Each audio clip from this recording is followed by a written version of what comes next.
അപ്പോസ്തല പ്രവർത്തികൾ അദ്ധ്യായം 1. തെയോഫിലോസേ, ഞാൻ എഴുതിയ ഒന്നാമത്തെ ചരിത്രം യേശു തിരഞ്ഞെടുത്ത അപ്പോസ്തോലന്മാർക്ക് പരിശുദ്ധാത്മാവിനാൽ കൽപ്പന കൊടുത്തിട്ട് ആരോഹണം ചെയ്ത നാൾ വരെ അവൻ ചെയ്തും ഉപദേശിച്ചും തുടങ്ങിയ സകലത്തെയും കുറിച്ച് ആയിരുന്നുവല്ലോ. അവൻ കഷ്ടം അനുഭവിച്ച ശേഷം 40 നാളോളം അവർക്ക് പ്രത്യക്ഷനായി ദൈവരാജ്യം സംബന്ധിച്ച കാര്യങ്ങൾ പറഞ്ഞുകൊണ്ട് താൻ ജീവിച്ചിരിക്കുന്നു എന്ന് അനേകം ദൃഷ്ടാന്തങ്ങളാൽ അവർക്ക് കാണിച്ചു കൊടുത്തു. അങ്ങനെ അവൻ അവരുമായി കൂടിയിരിക്കുമ്പോൾ അവരോട്, നിങ്ങൾ യെരൂശലേമിൽ നിന്ന് വാങ്ങിപ്പോകാതെ എന്നോട് കേട്ട പിതാവിൻ്റെ വാഗ്ദത്തത്തിനായി കാത്തിരിക്കണം. യോഹന്നാൻ വെള്ളം കൊണ്ട് സ്നാനം കഴിപ്പിച്ചു. നിങ്ങൾക്കോ ഇനി ഏറെ നാൾ കഴിയും മുമ്പേ പരിശുദ്ധാത്മാവ് കൊണ്ട് സ്നാനം ലഭിക്കും എന്ന് കൽപ്പിച്ചു. ഒരുമിച്ച് കൂടിയിരുന്നപ്പോൾ അവർ അവനോട്, കർത്താവേ, നീ ഇസ്രയേലിന് ഈ കാലത്തോ രാജ്യം യഥാസ്ഥാനത്താക്കി കൊടുക്കുന്നത് എന്ന് ചോദിച്ചു. അവൻ അവരോട്, പിതാവ് തൻ്റെ സ്വന്തം അധികാരത്തിൽ വെച്ചിട്ടുള്ള കാലങ്ങളെയോ സമയങ്ങളെയോ അറിയുന്നത് നിങ്ങൾക്കുള്ളതല്ല. എന്നാൽ പരിശുദ്ധാത്മാവ് നിങ്ങളുടെ മേൽ വരുമ്പോൾ നിങ്ങൾ ശക്തി ലഭിച്ചിട്ട് യെരൂശലേമിലും യഹൂദ്യയിൽ എല്ലായിടത്തും ശമര്യയിലും ഭൂമിയുടെ അറ്റത്തോളവും എൻ്റെ സാക്ഷികളാകും എന്ന് പറഞ്ഞു. ഇത് പറഞ്ഞ ശേഷം അവർ കാൺകെ അവൻ ആരോഹണം ചെയ്തു. ഒരു മേഘം അവനെ മൂടിയിട്ട് അവൻ അവരുടെ കാഴ്ചയ്ക്ക് മറഞ്ഞു. അവൻ പോകുന്നേരം അവർ ആകാശത്തിലേക്ക് ഉറ്റുനോക്കുമ്പോൾ വെള്ളവസ്ത്രം ധരിച്ച 2 പുരുഷന്മാർ അവരുടെ അടുക്കൽ നിന്നു.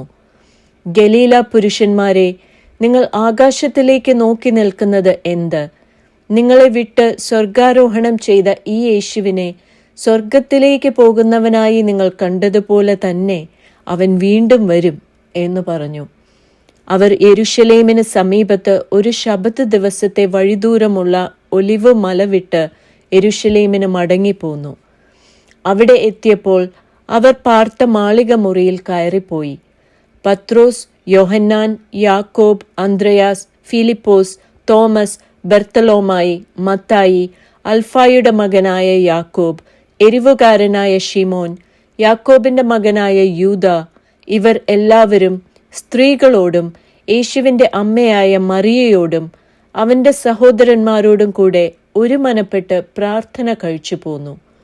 ആ കാലത്ത് ഏകദേശം 120 പേരുള്ള ഒരു സംഘം കൂടിയിരിക്കുമ്പോൾ പത്രോസ് സഹോദരന്മാരുടെ നടുവിൽ എഴുന്നേറ്റ് നിന്ന് പറഞ്ഞത്, സഹോദരന്മാരായ പുരുഷന്മാരെ, യേശുവിനെ പിടിച്ചവർക്ക് വഴികാട്ടിയായി തീർന്ന യൂദയെക്കുറിച്ച് പരിശുദ്ധാത്മാവ് ദാവീദ് മുഖാന്തരം മുൻ പറഞ്ഞ തിരുവെഴുത്തിന് നിവൃത്തി വരുവാൻ ആവശ്യമായിരുന്നു. അവൻ ഞങ്ങളുടെ എണ്ണത്തിൽ ഉൾപ്പെട്ടവനായി ഈ ശുശ്രൂഷയിൽ പങ്ക് ലഭിച്ചിരുന്നുവല്ലോ. അവൻ അനീതിയുടെ കൂലി കൊണ്ട് ഒരു നിലം മേടിച്ച് തലകീഴായി വീണ് നടുവേ പിളർന്നു. അവന്റെ കുടലെല്ലാം തുറച്ചുപോയി. അത് യെരൂശലേമിൽ പാർക്കുന്ന എല്ലാവരും അറിഞ്ഞതാകൊണ്ട് ആ നിലത്തിന് അവരുടെ ഭാഷയിൽ രക്തനിലം എന്നർത്ഥമുള്ള അക്കൽദാമ എന്നു പേർ ആയി.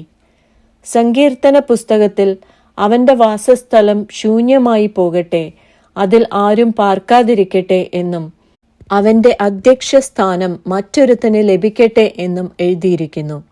ആകയാൽ കർത്താവായ യേശു യോഹന്നാന്റെ സ്നാനം മുതൽ നമ്മെ വിട്ട് ആരോഹണം ചെയ്ത നാൾ വരെ നമ്മുടെ ഇടയിൽ സഞ്ചരിച്ചു പോന്ന കാലത്തെല്ലാം ഞങ്ങളോടുകൂടെ നടന്ന പുരുഷന്മാരിൽ ഒരുത്തൻ ഞങ്ങളോടുകൂടെ അവന്റെ പുനരുത്ഥാനത്തിന് സാക്ഷിയായി തീരണം. അങ്ങനെ അവർ യുസ്തോസ് എന്നു മറുപേരുള്ള ബർഷബ എന്ന യോസഫ്, മത്തിയാസ് എന്നീ 2 പേരെ നിർത്തി. സകല ഹൃദയങ്ങളെയും അറിയുന്ന കർത്താവെ, തന്റെ സ്ഥലത്തേക്ക് പോകേണ്ടതിന് യൂദ ഒഴിഞ്ഞുപോയ ഈ ശുശ്രൂഷയുടെയും അപ്പോസ്തലത്വത്തിന്റെയും സ്ഥാനം ലഭിക്കേണ്ടതിന് ഈ ഇരുവരിൽ ഏവനെ നീ തിരഞ്ഞെടുത്തിരിക്കുന്നു എന്ന് കാണിച്ചു തരണമേ എന്ന് പ്രാർത്ഥിച്ച് അവരുടെ പേർക്ക് ചീട്ടിട്ടു. ചീട്ട് മത്തിയാസിന് വീഴുകയും അവനെ 11 അപ്പോസ്തോലന്മാരുടെ കൂട്ടത്തിൽ എണ്ണുകയും ചെയ്തു.